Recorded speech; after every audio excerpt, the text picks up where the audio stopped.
Pessoal, tudo bem? A gente vai fazer uma aula hoje começando a aprender métodos de derivação. Então, a gente até então viu o cálculo da derivada sendo feito a partir da definição, que é utilizando um limite, né? A gente fez algumas contas algumas vezes, mas para certas funções, o cálculo da derivada pela definição é inviável, praticamente impossível, né? Você teria que ter uma disponibilidade de processamento muito grande para fazer o cálculo dessa forma. Felizmente, a gente consegue construir e deduzir alguns resultados que facilitam, que faz a gente contornar a necessidade de usar o limite e aplicar algumas técnicas de derivação. Então, a partir da aula de hoje, a gente vai começar a aprender técnicas e propriedades que vão permitir com que a gente pegue uma função e, sem calcular limites, a gente consiga encontrar qual é a sua função derivada. E a gente vai aprender algumas técnicas hoje, vai aprender umas das mais básicas, que é a regra do tombo, mas depois algumas aulas mais para frente vão ser dedicadas só para a gente aprender outras técnicas, que são muito importantes. Tá ok? Então vamos começar aqui com a regra do tombo. E essa aula ela está baseada no conteúdo do livro do Stuart, da página 150 e 154 da oitava edição. Então, se quiserem um pouco mais de detalhes sobre isso, é só consultar a referência. A primeira função que a gente vai tentar encontrar uma regra para construir a sua derivada é a função constante, né? A função constante é uma função que ela sempre, para qualquer valor de x, o valor da imagem é sempre c, é sempre um número real que não muda. Então, se a gente for pensar no gráfico da função constante, vamos imaginar que a gente pegue f de x, a caneta, f de x igual a 3. Então, se eu pensar no gráfico, seria alguma coisa assim, né? Marcaria aqui o pontinho 3. E essa função seria uma reta horizontal aqui, que sempre passa no 3. A gente engorda o pontinho aqui para ela satisfazer, tá bom? Então, uma função constante tem esse caminho. Qual é a derivada dessa função? Vamos recorrer à nossa definição. Então, imaginando que a nossa função é essa função aqui, né? f de x igual a cx, a sua derivada, então, por definição, é escrita por f' de x é igual ao limite de h tendendo a zero, da f de x mais h, menos f de x, dividido por h. Substituindo, fazendo as devidas substituições aqui no nosso cálculo, limite de h tendendo a zero, eu vou substituir no lugar de f de x mais h, a minha função, a imagem de f de x mais h no caso de c, que vai ser sempre c, né? Então, eu vou colocar c menos f de x, que é c também, dividido por h. Isso aqui em cima, antes mesmo de eu passar o limite, já dá zero, tá certo? Então, o que a gente pode concluir? Que se a minha f de x for igual a uma função constante c, então a sua derivada, f' de x, vai ser sempre igual a zero. E essa é a primeira propriedade que a gente vai deduzir, é essa daqui que eu acabei de falar para vocês. É talvez a derivada mais básica que tem, tá certo? É essa da constante. Então, beleza. Então, a partir de agora, sempre que você for calcular a derivada de uma função e essa função for um número, é só você falar que essa derivada é zero, que está tudo certo. O segundo caso que a gente vai abordar é a função potência f de x igual a x elevado a n, quando n pertencente aos reais. Se n pertencente aos reais é um pouco esquisito, né? Porque normalmente o n pertence aos naturais.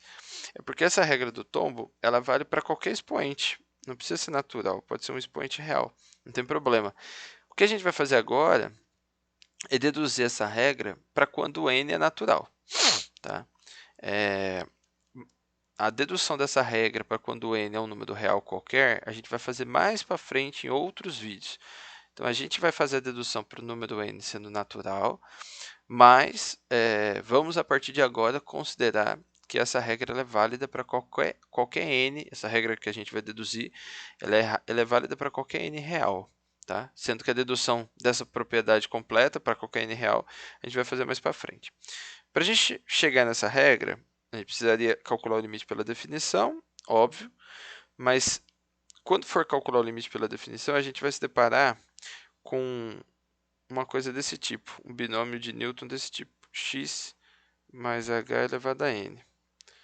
Então, só para relembrar, né, esse x mais h elevado a n, eu posso escrever como sendo combinação de n tomado 0 a 0, de x elevado a n, h elevado a 0, mais combinação de n tomado 1 a 1, de x elevado a n menos 1 vezes h elevado a 1, mais, né, essa fórmula continua até que eu chego num termo geral, que é combinação de nk a k, x elevado a n menos k e h elevado a k, mais, e assim por diante, até que o último termo é nn, x elevado a 0, h elevado a n. Então, essa é a fórmula do binômio de Newton, né? Lembrando que nk eu posso escrever como sendo n fatorial, k fatorial, n menos k fatorial. Tá? Essa fórmula a gente vê no ensino médio, não é uma fórmula que a gente vai usar muito recorrente aqui, mas é bom relembrar ela e ela vai ser mais útil que nada da nossa demonstração. Então, quando eu for querer calcular a derivada dessa função que está aqui, então o que eu vou fazer é o seguinte, eu vou primeiro partir da definição, f' de x é igual ao limite para h tendendo a 0 de f de x mais h menos f de x dividido por h,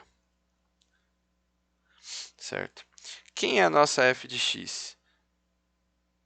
É a nossa função que está aqui. Então, vai ficar limite de h tendendo a 0.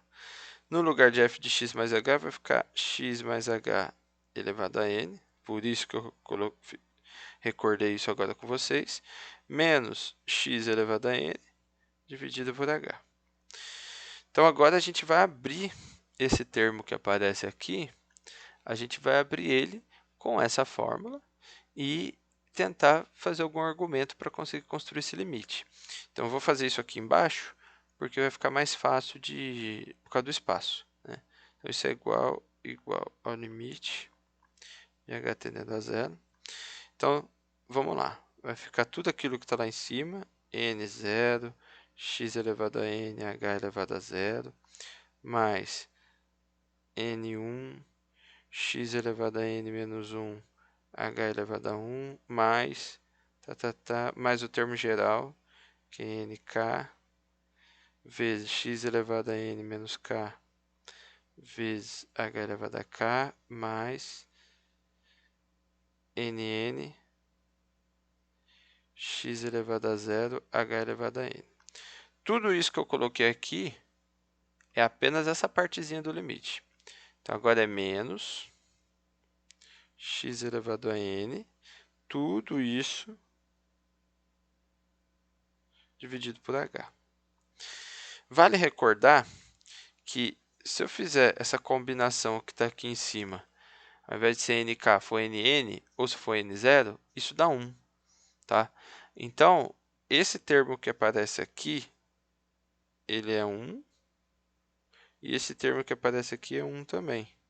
Então, aqui, nessa parte, o h elevado a 0 é 1 também, aqui só sobra x elevado a n, e aqui também só sobra h elevado a n. Esse x elevado a n que sobra aqui, eu posso cancelar com esse x elevado a n que está aqui negativo. Então, vamos fazer isso. A gente cancela esse com esse, né? E aí, todos os termos que estão aqui dentro têm um termo h, né? Que eu posso colocar em evidência e cortar com esse h de baixo. Então, fazendo isso, né? Fazendo esse processo, então posso escrever aqui, isso daqui é igual ao limite. Vou escrever o igual aqui também, igual ao limite de h tendendo a 0 de n1 x elevado a n menos 1. Aqui, esse h virou h elevado a zero, né? Porque e esse h elevado a zero, eu não vou pôr nem ele aqui porque ele é 1. Mais o termo geral, que é nk x elevado a n menos k. E agora é h elevado a k menos 1, porque um desses h's foi colocado em evidência. E aqui é h elevado a n menos 1, dividido por nada, né? Porque o h já foi cancelado. Então, beleza. Quando eu faço isso e aplico o limite que está aqui, esse limite todo vai para zero. O único termo que não vai para zero é esse termo que está aqui. Então, tudo isso dá n1 x elevado a n menos 1. Só que esse cara que está aqui, se eu aplicar na fórmula que o define, né, nessa formulinha que está aqui, dá 1, dá n, desculpa. Então, isso daqui dá n x elevado a n menos 1. Conclusão, se a nossa função f de x for igual a x elevado a n, então a derivada da f de x é igual a n x elevado a n menos 1. Como eu falei, essa propriedade ela é válida, a gente está demonstrando aqui para quando o n é natural, mas ela é válida para todo n real. Então, a partir de agora, sempre que aparecer essa função, a gente vai, coisas desse tipo, a gente vai usar essa propriedade, ok? Então, vamos olhar aqui na próxima página, a gente tem alguns exemplos. Vamos calcular a derivada das seguintes funções. Então, essa primeira derivada, vamos escrever aqui aquela relação, né? Que a derivada da função x elevado a n é igual a n x elevado a n menos 1.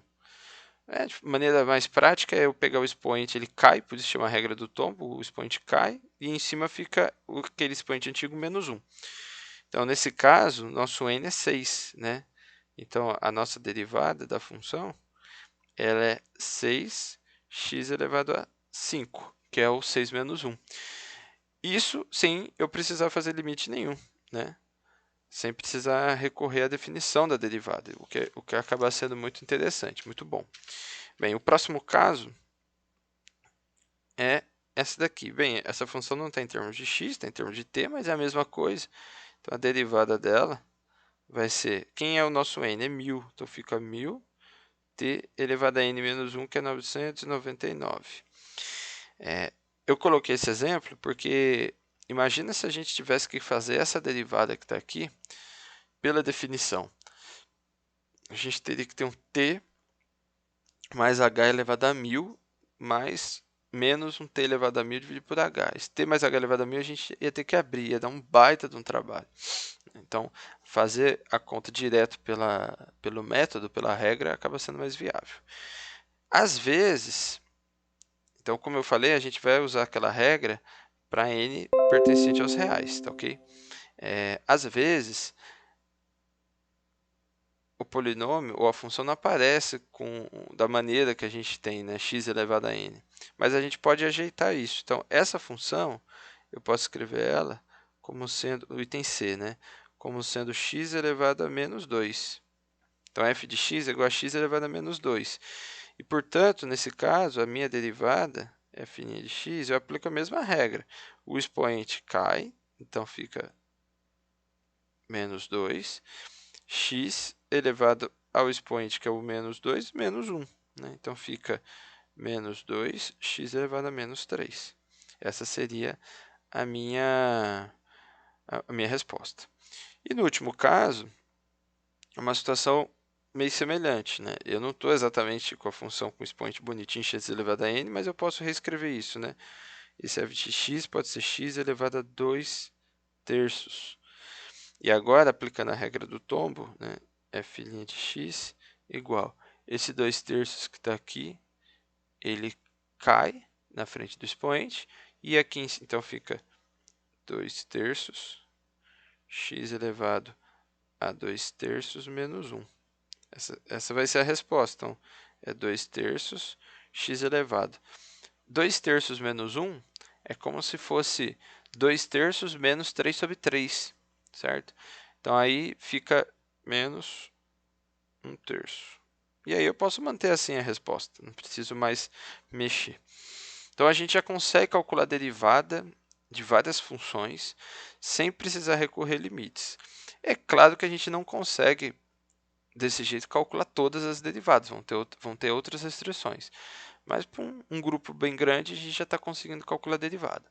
Outra observação é que a gente está fazendo derivada de funções, né? E não derivada num ponto. Então, se eu quisesse, por exemplo, a derivada dessa última função do item D num ponto 3, eu calculo a derivada da forma que a gente fez e aí eu substituo 3 aqui na derivada. Seria essa maneira de ser feita, tá ok? Então, beleza. Para dar continuidade, outra coisa que nos dá bastante capacidade de calcular várias derivadas são essas propriedades que eu vou mostrar para vocês agora. Então, a primeira delas quer indicar o seguinte: se eu tenho a derivada de uma. Vamos supor que eu tenho uma função f de x maiúsculo que é igual a um valor c, que é um número real, vezes uma funçãozinha f de x pequena. Se eu quiser derivar essa f de x, eu denoto como se fosse a derivada desse conjunto, né, dessa função que está aí. E a propriedade diz que para eu calcular uma derivada de uma função que é escrita com essa estrutura, eu escrevo a própria constante vezes a derivada da f. Ou seja, eu só preciso me preocupar com a derivada da f. Tá? Se eu tiver a situação onde a função é escrita como uma constante vezes uma função, como está aqui. Vamos tentar deduzir essa propriedade. Então, se a minha função f é escrita dessa forma, vamos escrever aqui de novo, né, no cantinho. Minha f de x é igual a c vezes uma f minúscula de x. Tá? Vou denotar essa função que está aqui dentro do parênteses como uma f grande de x. Então, fica limite de h tendendo a zero, de f grande de x mais h, menos f grande de x, dividido por h. Isso é igual ao limite de h tendendo a zero. Essa f grande de x é c vezes a f de x mais h, menos c vezes a f de x, dividido por h. Esse c que aparece nos dois termos, eu posso colocar ele em evidência e ele ainda pode ir fora do limite, né? Então, isso fica igual a c vezes limite de h tendendo a zero, de f de x mais h, menos f de x, dividido por h. E agora, tudo isso que aparece aqui dentro, você está multiplicando todo esse limite, é a derivada da f, né? Então, isso é escrito como c vezes a f' de x.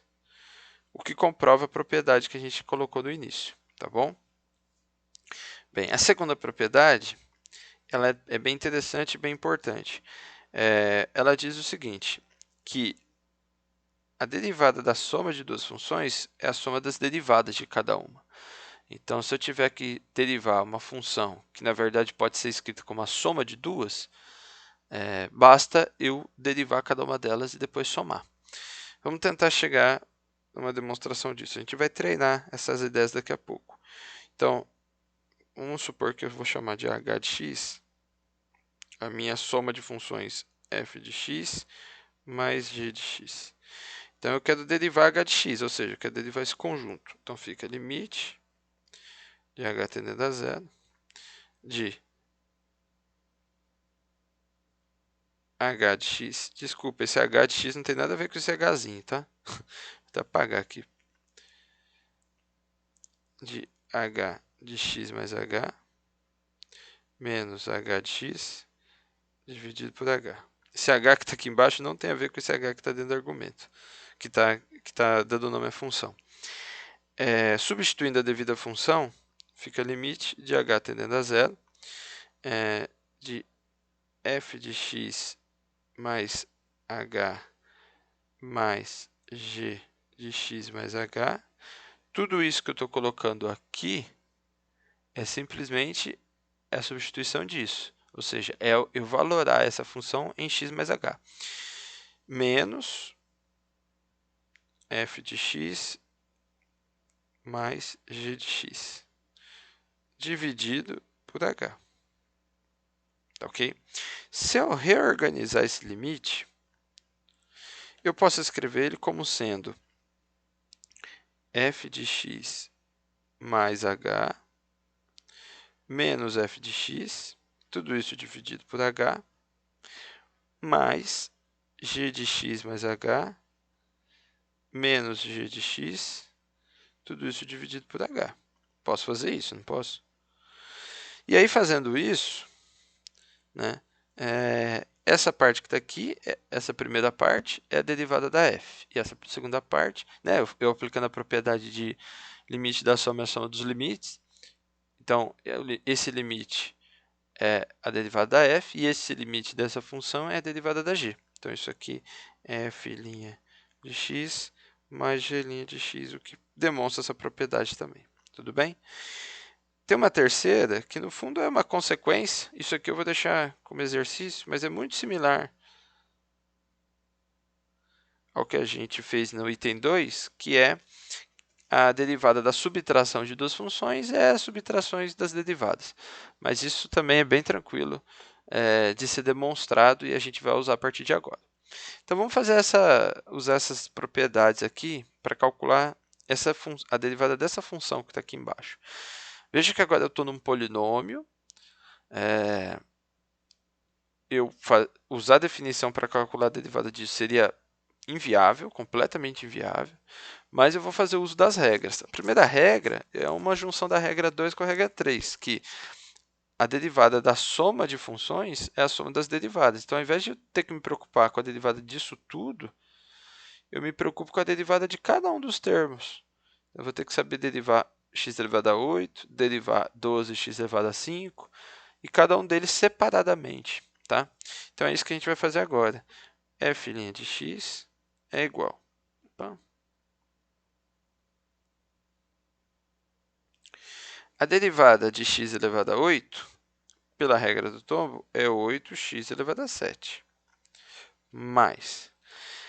No segundo termo da soma, eu vou ter que usar a propriedade 1. O que a propriedade 1 dizia? Que se eu tiver uma constante vezes uma função, basta eu manter a constante, então manter o 12, e derivo a função. Quem que é a função? Qual é a derivada dessa função? 5x elevado a 4. Menos, que é o menos da expressão. A mesma ideia para esse caso, então fica 4 vezes, agora eu derivo x elevado a 4, 4x elevado a 3, regra do tombo, mais, mantenho o 10 e derivo x elevado a 3. Derivado de x elevado a 3 é 3 vezes x ao quadrado. Mesma coisa aqui, menos 6. E veja, a derivada do x elevado a 1 é 1 cai, fica 1 aqui na frente, então vezes 1, x elevado a 0. Então, se a minha função f de x for igual a x, né, significa que a derivada dessa função é 1, pela regra do tombo. Então, aqui só sobraria o menos 6. E a derivada da constante, a gente viu lá no começo que é 0. Então, só reescrevendo, essa derivada que eu queria calcular, ela é 8x elevado a 7, mais 12 vezes 5 é 60x elevado a 4, menos 16x elevado a 3, mais 30x ao quadrado, menos 6. Então, essa é a derivada. O que até a aula de hoje era muito difícil de fazer, com as propriedades que a gente demonstrou, fica simples, tá bom? E para encerrar, a gente vai fazer um exemplo do cálculo da derivada, agora usando uma aplicação daquela interpretação física de derivada. Vamos lembrar o seguinte, né? Na verdade, vamos entender o seguinte, que se eu tenho uma função s de t, que ela indica qual é o deslocamento de uma partícula, ou seja, qual é a posição da partícula em cada instante t, então a derivada da s de t me dá a velocidade em cada instante de t. A gente viu isso, tá? E esse cara aqui é velocidade.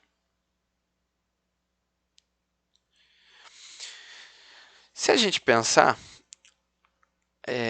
a velocidade com que a velocidade varia, ou seja, se eu estou num carro, o quanto eu aumento a minha velocidade que eu estou andando, é o quanto eu acelero, né?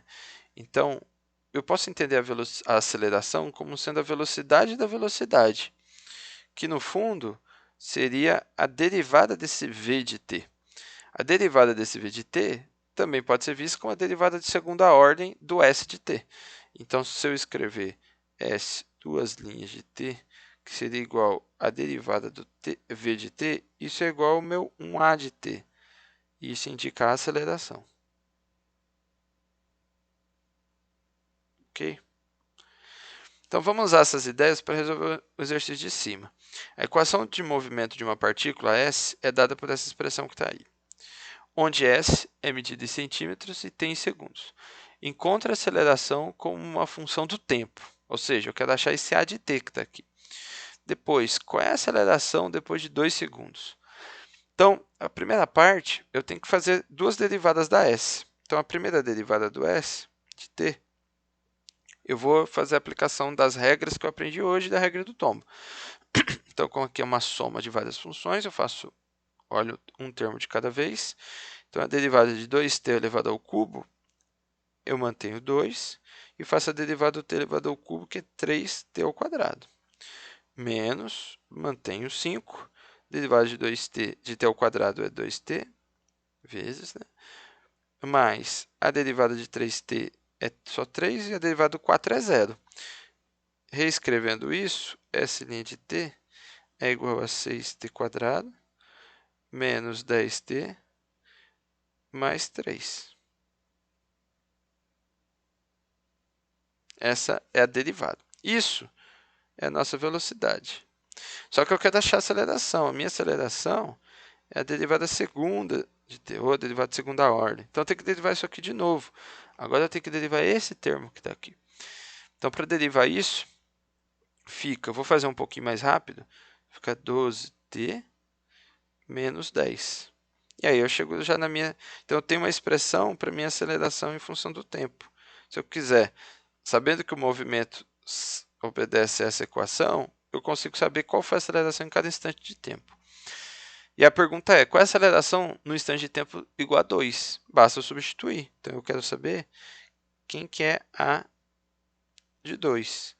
A de 2 é 12 vezes 2 menos 10. Ou seja, 24 menos 10, 14. 14 o quê? Metros por segundo ao quadrado. Né? Aliás, desculpa, porque a unidade ali é centímetros. Então, é centímetros por segundo ao quadrado. Então, a resposta da segunda pergunta é essa, e a resposta da primeira questão é essa. Tudo bem, gente? Então, regras do tombo e algumas propriedades de derivada a gente encerra por aqui. E é isso, valeu.